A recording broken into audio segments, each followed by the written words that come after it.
لوگوں کو ان کی خواہشوں کی چیزیں یعنی عورتیں اور بیٹے اور سونے اور چاندی کے بڑے بڑے ڈھیر اور نشان لگے ہوئے گھوڑے اور مویشی اور کھیتی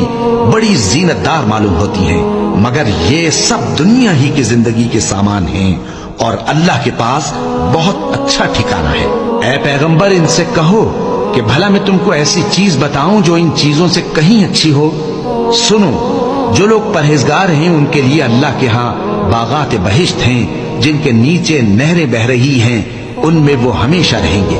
اور پاکیزہ بیویاں ہیں، اور سب سے بڑھ کر اللہ کی خوشنودی۔ اور اللہ اپنے سب بندوں کو دیکھ رہا ہے جو اللہ سے التجا کرتے ہیں کہ اے پروردگار، ہم ایمان لے آئے سو ہم کو ہمارے گناہ معاف فرما اور ہم کو دوزخ کے عذاب سے محفوظ رکھ۔ یہ وہ لوگ ہیں جو مشکلات میں صبر کرتے اور سچ بولتے اور عبادت میں لگے رہتے اور نیکی میں خرچ کرتے اور اوقات سحر میں گناہوں کی معافی مانگا کرتے ہیں۔